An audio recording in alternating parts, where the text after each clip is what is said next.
Interesting facts on theory with Subhranil. নমস্কার বন্ধুরা, আমি আবার চলে এসেছি আপনাদের কাছে নতুন তথ্য নিয়ে interesting facts with Subhranil on theory.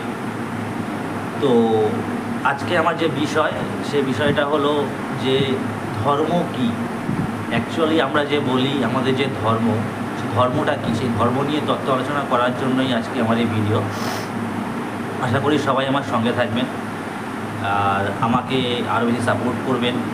আমার যে ইউটিউব চ্যানেলটা, সেটাকে সাবস্ক্রাইব করে আরও বেশি সবার মানুষের মধ্যে ছড়িয়ে দেবেন আমার এই অনুভূতি, আমার এই তত্ত্ব নিয়ে আলোচনা বা আমার এই রিসার্চ নিয়ে যা কিছু।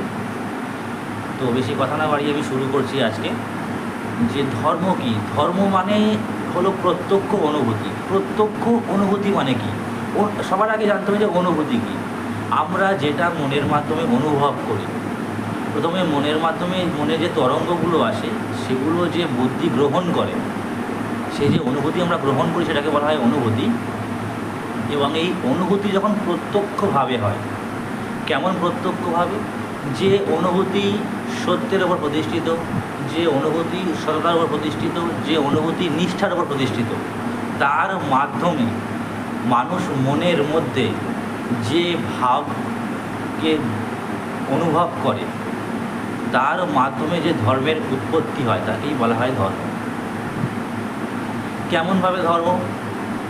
না, আজকে আমাদের যে রিলিজিয়ান বলা হয়, যে ধর্ম বলা হয়, যে আজকে আমি হিন্দু, বা আজকে আমি মুসলিম, বা আজকে আমি জৈন, বা আজকে আমি বৌদ্ধ, বা আজকে আমি খ্রিস্টান, এরকম নানা রকম ধর্ম আছে। এগুলো কি সত্যই সেই ধর্ম, যে ধর্মকে মানব ধর্ম নামে আখ্যায়িত করা হয়?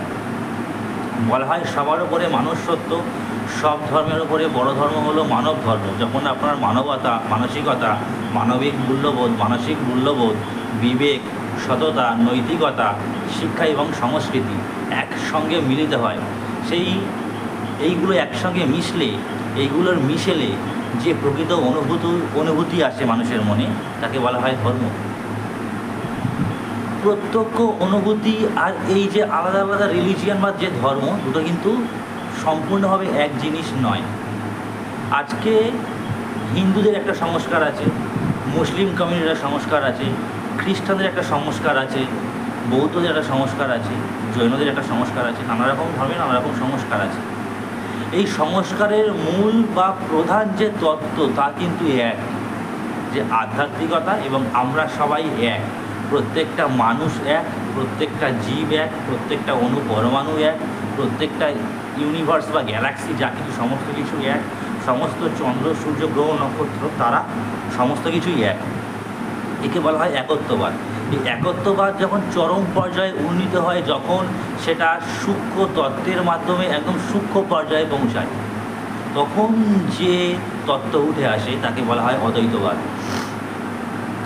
প্রত্যেকটা ধর্মের যে মূল তত্ত্ব, প্রত্যেকটা ধর্মের যে সংস্কার আছে, এই সংস্কারের যে মূল তত্ত্ব, সেই মূল তত্ত্ব কিন্তু সর্বসময় এক কেন্দ্রের দিকেই এগোয়। সেটা কি? আধ্যাত্মিকতা বা ভগবান। এবং বিভিন্ন রকমের বাদ আছে, তার মধ্যে তিনটে তত্ত্ব সবথেকে বেশি প্রযোজ্য এবং গুরুত্বপূর্ণ: দ্বৈতবাদ, বিশিষ্টাদ্বৈতবাদ এবং অদ্বৈতবাদ। এই তত্ত্ব আমি পরে আলোচনা করব, কিন্তু সবথেকে বেশি কার্যকরী হলো অদ্বৈতবাদ, এবং সবথেকে বেশি পাওয়ারফুল যদি হয় অদ্বৈতবাদ। এবং এই পৃথিবীতে যা কিছু সত্য, সমস্ত কিছু কিন্তু অদ্বৈতবাদের উপরে প্রতিষ্ঠিত। এখন ধর্ম মানে যে প্রত্যক্ষ অনুভূতি, সেটা কেমন ধর্ম? যে ধর্ম সমস্ত মানুষকে এক সূত্রে গাঁথে, যে ধর্ম সমস্ত সংস্কৃতির মানুষকে এক সূত্রে গাঁথে, যে ধর্ম কারোর কোনো ক্ষতি করার চিন্তা না করে, যে ধর্ম কাউকে কোনো রকমভাবে খারাপ চিন্তাভাবনা ঢোকানোর উদ্দেশ্য না নিয়ে জীবনে পথ চলার মাধ্যমে চেষ্টা করে, বা যে ধর্ম আমাদের প্রত্যেকটা মানুষের মধ্যে সুস্থ, স্বাভাবিক শুদ্ধতা, নির্মলতা, পবিত্রতাকে বজায় রেখে সমস্ত মানুষকে, সমস্ত জীবকে একত্র করে এই বিশ্ব ব্রহ্মাণ্ডে হেসে খেলে জীবন কাটিয়ে দেওয়ার মধ্যে যে পর্যাপ্ত পরিমাণ অনুভূতিকে প্রত্যক্ষ পরিমাণে এই বিশ্ব ব্রহ্মাণ্ডের সাথে জড়িয়ে নিয়ে যে তত্ত্বকে উদ্ঘাটন করে, তার মাধ্যমে যে ধর্মের প্রতিষ্ঠা হয়, তাকেই বলা হয় প্রকৃত ধর্ম বা সত্য ধর্ম। এই ধর্ম কিন্তু সর্বদা সত্যের ওপরেই প্রতিষ্ঠিত। আজকে আমাদের প্রত্যেকের জীবনেই কোনো না কোনো ঘটনা হয়, কোনো না কোনো জীবনে, কোনো না কোনো বাস্তবিক জীবনে কোনো কোনো ঘটনা ঘটে থাকে, কিন্তু দেখবেন প্রত্যেকটার সঙ্গে কিন্তু কার্যকারণ সম্পর্ক উপস্থিত। আমরা আধ্যাত্মিকতা বলি বা পদার্থবিদ্যা বলি, যাই বলি না কেন, আপনি যখন সমস্ত কিছু একসঙ্গে পর্যালোচনা করবেন তখন দেখতে পাবেন যে এই বিশ্ব ব্রহ্মাণ্ডের একটাই কোর সাবজেক্ট আছে, যেটাকে বলা হয় ইউনিভার্স। এই ইউনিভার্সের যে কোর সাবজেক্ট, এই কোর সাবজেক্টের পার্সপেক্টিভ সমস্ত সাবজেক্ট ভাগ হয়ে আসে। তাই যে তত্ত্ব আধ্যাত্মিকতার সঙ্গে মিলবে, যে তত্ত্ব দর্শনের সঙ্গে মিলবে, যে তত্ত্ব সাহিত্যের সঙ্গে মিলবে, যে তত্ত্ব মনোবিজ্ঞানের সঙ্গে মিলবে, যে তত্ত্ব বিশ্বব্রহ্মাণ্ডের অন্য সমস্ত তত্ত্বের সঙ্গে মিলবে, সেই তত্ত্ব পদার্থবিদ্যার সঙ্গেও মিলবে। এটাই নিয়ম। আর এই নিয়মের বাইরে আপনি আমি কেউ যেতে পারবো না। অ্যাকচুয়ালি নিয়ম কি? এই বিশ্ব ব্রহ্মাণ্ডে যা কিছু তার স্বাভাবিক গতিতে চলে। আপনি যার গতিকে কোনো রোধ করতে পারবেন না। আপনি যা কিছু করুন না কেন, আপনার কাছে সেই জিনিস পরবর্তীকালে ফিরে আসবে এবং প্রত্যেক জায়গাতেই সেই সমত্ব রক্ষিত হবে, একত্ব রক্ষিত হবে, অদ্বৈতবাদ রক্ষিত হবে। সেটাকেই বলা হয় নিয়ম। এখন এই ধর্ম কিন্তু নিয়মের সঙ্গে ওতপ্রোতভাবে জড়িত। আপনি যখনই এই বিশ্বব্রহ্মাণ্ডের নিয়ম ভেঙে অন্য কোনো কাজ করতে যাবেন, হয়তো সাময়িকভাবে সামান্য কিছু সাফল্য পেলেও পরবর্তীকালে কিন্তু সেই সাফল্য আপনার কাছে আর ধরা দেবে না। আপনি যা কর্ম করবেন তার ফল কিন্তু আপনাকে পেতে হবে। প্রত্যেক, যেমন পদার্থবিদ্যা বলে প্রত্যেক ক্রিয়ার সমান এবং বিপরীতমুখী প্রতিক্রিয়া রয়েছে, তেমন দর্শন আধ্যাত্মিকতাও বলে যে যেমন কর্ম তেমন ফল। আর আপনি এই নিয়মকে কোনোদিন আপনি ডিনাই করতে পারবেন না। তাই যে ধর্ম এই বিশ্বব্রহ্মাণ্ডের নিয়মকে বা আধ্যাত্মিকতার যে নিয়ম আছে সেই নিয়মকে লঙ্ঘন করে, সে ধর্ম কোনো ধর্মই নয়, সে ধর্মকে অধর্ম বলা হয়। আজকে যদি একটা হিন্দু বলে যে আমি হিন্দু, তাই আমি আমাদের যে সংস্কার সেই সংস্কার ছাড়া অন্য কোনো সংস্কার ভালো না, বা আমি মুসলিম, আমার যে এই সংস্কার আমার মুসলিম সংস্কার ছাড়া অন্য কোনো সংস্কার ভালো না, বা আরও যারা ধর্মের অন্যান্য যেসব ধর্মের মানুষজন আছে, বৌদ্ধ, জৈন, খ্রিস্টান, পার্সি যে সমস্ত রয়েছে, ইহুদি যে সমস্ত যে ধর্মগুলো রয়েছে, তারা যদি বলে যে আমাদের ধর্মগুলোই সর্বশ্রেষ্ঠ, আর কোনো অন্য যা ধর্ম আছে বা তাদের যে সংস্কার আছে সেই সংস্কার বা যে ধর্ম সেগুলো শ্রেষ্ঠ নয় বা সেগুলো ভালো নয়, সেটাকে কোনোদিন ধর্ম বলা যায় না। ধর্ম মানে প্রত্যক্ষ অনুভূতি। আমি মানুষের প্রতি মানুষের পরাভক্তি অনুভব করছি কিনা, আমি মানুষের প্রতি মানুষের শুদ্ধভাবে থেকে, নির্মলভাবে থেকে, পবিত্রভাবে থেকে তার প্রতি সহানুভূতি প্রকাশ করছি কিনা, সেটা মানুষ হোক বা জীব হোক, যেই হোক না কেন। যদি আমি সেটা প্রকাশ করতে না পারি বা সেটা যদি আমার মধ্যে না আসে, সেই অনুভব যদি আমার মধ্যে না আসে, প্রত্যক্ষ অনুভব, তাকে কখনো ধর্ম বলা যায় না। একটা কথা আছে আমার গুরুদেব স্বামীজি, সম্মুখে তোমার ছাড়ি হেতা হোতা কোথা খুঁজ ঈশ্বর, জীবে প্রেম করে যেই জন সেই জন সেবিছে ঈশ্বর। আমি ধ্যান, সাধন, বেদ, বেদাঙ্গ, বেদান্ত সমস্ত ধর্মগ্রন্থ পড়ে আমি এই সিদ্ধান্তে উপনীত হয়েছি যে ঈশ্বর তিনি সর্বজীবে সর্ব মানুষে অধিষ্ঠিত হয়ে আছেন। মানুষ ছাড়া, জীব ছাড়া আর কোনো ঈশ্বর নেই। এই কথা কিন্তু স্বামীজির কথা। আর এই কথা সর্বক্ষেত্রে সর্ব জায়গায় সমানভাবে প্রযোজ্য। আপনি কোনো জায়গাতেই কোনো রকমভাবে এই যুক্তিকে খণ্ডন করতে পারবেন না। শুধু যুক্তি দ্বারা নয়, তো আপনি যদি অন্যান্য কিছু দ্বারাও বিচার করেন, আপনার ভক্তি দ্বারা বা কর্ম দ্বারা বা রাজযোগ বলে কোনো রকমের যোগ আছে, যে মানসিক উপলব্ধি বা মানসিক অনুভূতি দ্বারা, মনের অনুভূতি দ্বারা কোনো রকমভাবে কোনো সময় কোনো মুহূর্তে আপনি কোনো রকমভাবে আপনি যুক্তিকে খণ্ডন করতে পারবেন না। 3 রকমের যোগ রয়েছে আমাদের জীবনে। সবথেকে বড় যোগ তা হলো কর্মযোগ, জ্ঞানযোগ এবং ভক্তিযোগ। মানুষ কর্মের মাধ্যমে নিষ্কামভাবে কর্ম করে, বলে এই সমস্ত মানুষ থেকে শুরু করে সমস্ত যে বিশ্ব ব্রহ্মাণ্ড তা হচ্ছে ভগবানের। এই শরীর পেয়েছি আমরা কর্ম করার জন্যে, জীবজগৎকে সেবা করার জন্য, জগৎকে সেবা করার জন্য, একে বলা হয় কর্মযোগ। ভক্তির মধ্যে শুধু ভগবানকে ভক্তি করে, আমি তোমার, তুমি আমার, আমি ভগবানের, ভগবান আমার। আর এই যে মানুষ রয়েছে, সমস্ত কিছু ভগবানের, একে বলা হয় ভক্তিযোগ। এছাড়া রাজযোগ আছে, যেটা সাধন করে এবং তার সঙ্গে প্রতিনিয়ত নির্দিষ্ট নিয়ম মেনে ধ্যানের মাধ্যমে যে তত্ত্বকে নিজের মনে উপলব্ধি করা হয় তাকে বলা হয় রাজযোগ। এছাড়া আর একটা যোগ আছে, যে যোগের কথা একটু আগে আমি বললাম, সবথেকে কঠিন যোগ জ্ঞানযোগ। যুক্তি এবং বিচার দিয়ে সূক্ষ্ম তত্ত্বে গিয়ে বা সূক্ষ্ম তত্ত্বকে অনুভব করে তার মাধ্যমে যে যোগ সম্পন্ন করা হয় তাকে বলা হয় জ্ঞানযোগ। আপনি যে যোগ দিয়েই যান না কেন, আপনি যে যোগের পথই ফলো করুন না কেন, সবশেষে দেখবেন আপনি একটাই তত্ত্ব উপনীত হচ্ছেন, একত্ব, অদ্বৈতবাদ।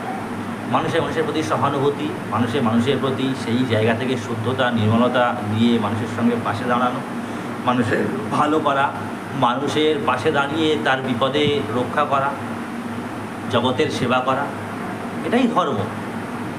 এখন আপনি তাকে কোনো রকমভাবে ডিনাই করতে পারবেন না যে আমি কেন এটা করব না বা কেন ওটা করব।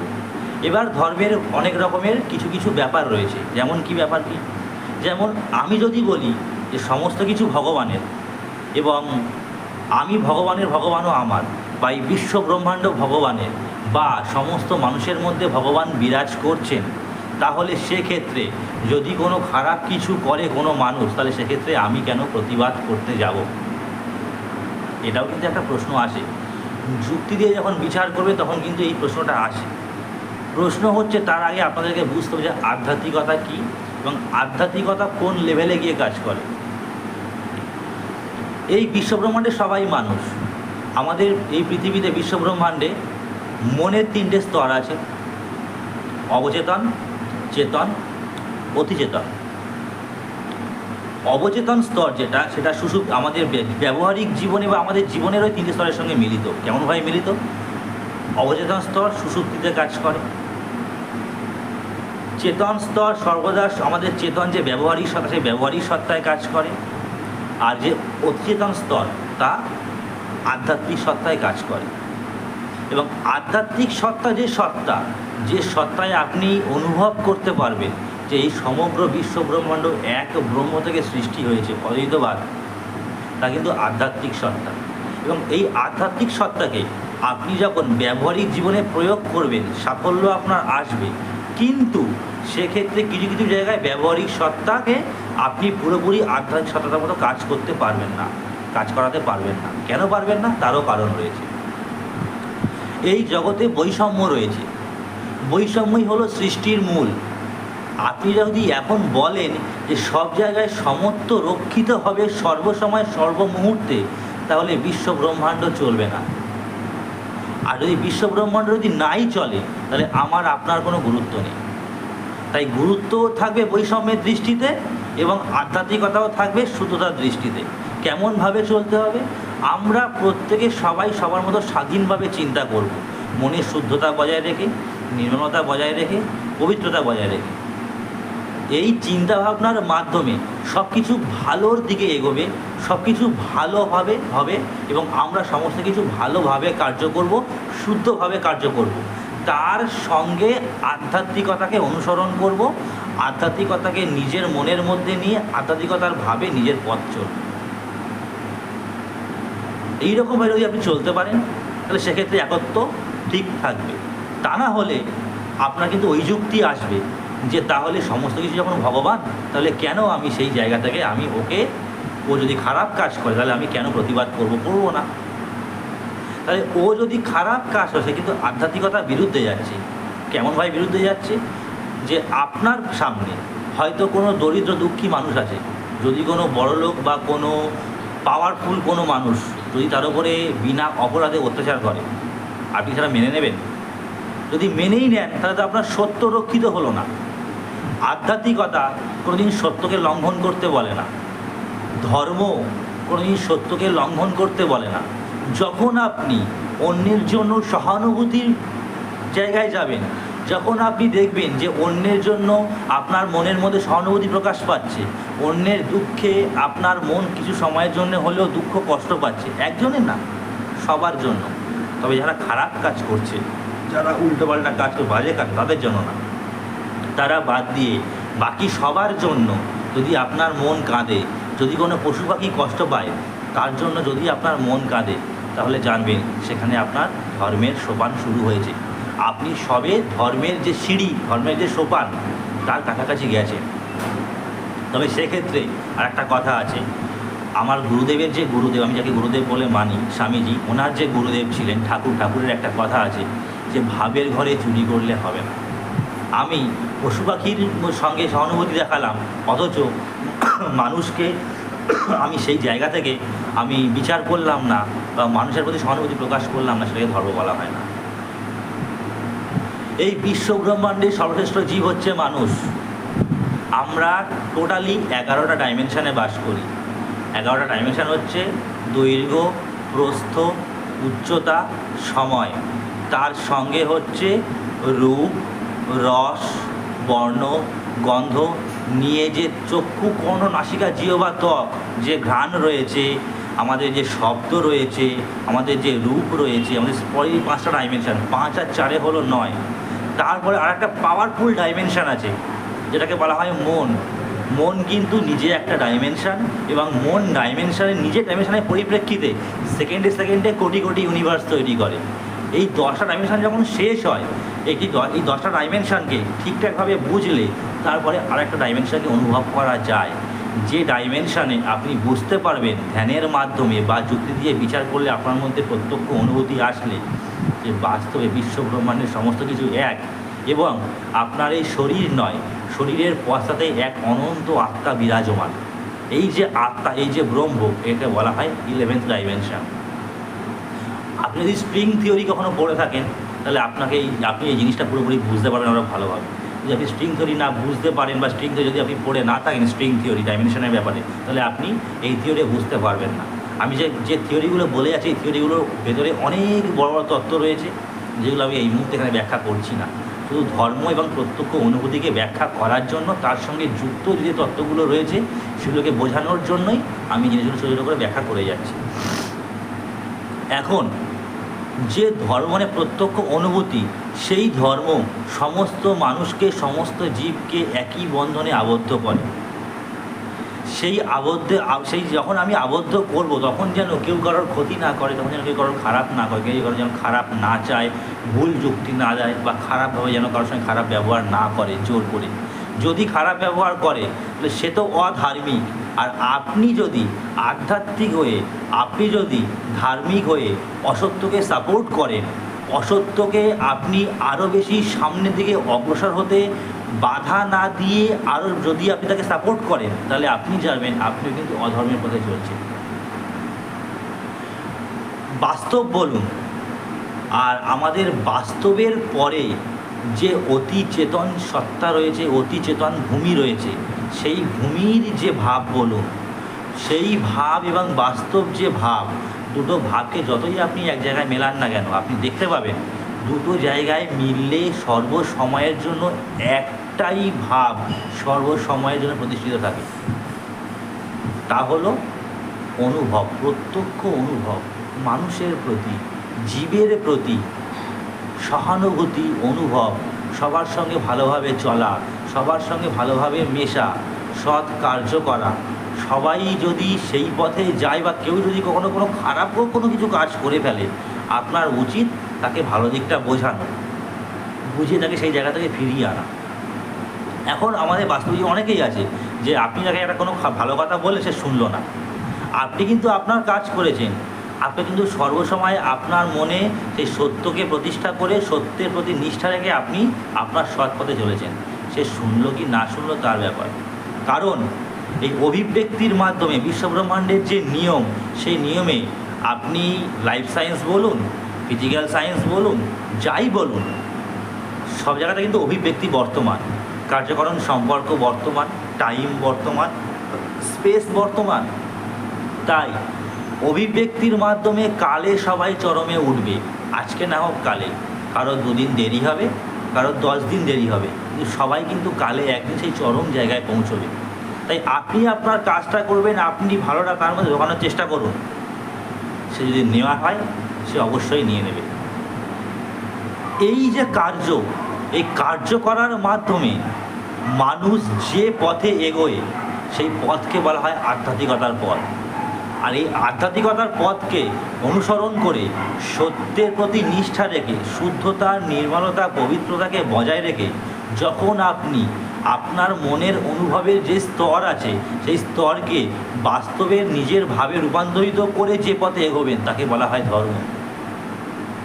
আর এই ধর্ম আসে শুধুমাত্র প্রত্যক্ষ অনুভূতির মাধ্যমে, অন্য কোনো কিছুর মাধ্যমে নয়। তাই ধর্ম হলো প্রত্যক্ষ অনুভূতি। সবাই সেই সুস্থ রাখার চেষ্টা করবেন, সবাইকে ভালো রাখার চেষ্টা করবেন। এর মধ্যেই জগতের সমস্ত ধর্ম নিহিত। আপনি জগতের সেবা করবেন, আপনি পরোপকার করবেন, আপনি দেখবেন এর মধ্যে সমস্ত ধর্ম নিহিত। তবে আপনি পরোপকার করে যদি আপনার মনের মধ্যে থাকে যে পরোপকার করছি আমার তাহলে ভালো কিছু হবে, এই ভাব যদি আপনার মধ্যে বর্তমান থাকে তাহলে কিন্তু আপনি ধর্মের সেই জায়গায় যেতে এখনও পারেন।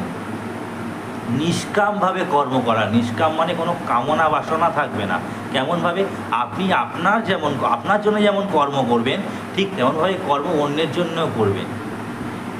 কোনো রকম বাসনা, ইচ্ছা বা কামনাকে নিজের মনের মধ্যে না রেখে, এই কামনা, বাসনা, ইচ্ছাকে ত্যাগ করে যদি আপনি মানুষের প্রতি সহানুভূতিশীল হন, যদি আপনি শুদ্ধতা, নির্মলতা এবং পবিত্রতাকে বজায় রেখে যদি আপনি মানুষের জন্যে সমস্ত কিছু অনুভব করেন, জগতের জন্য যদি আপনি কিছু অনুভব করেন, তখন তাকে বলা হয় ধর্ম।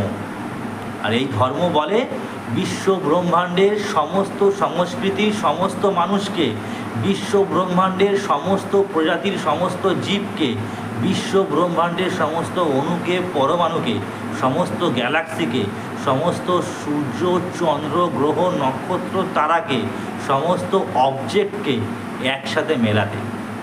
সমস্ত কিছু যদি একসঙ্গে মেলে তার মাধ্যমে যে ধর্মের উৎপত্তি হয় বা ধর্মের যে ভাবের সূচনা হয় তাকেই বলা হয় ধর্ম।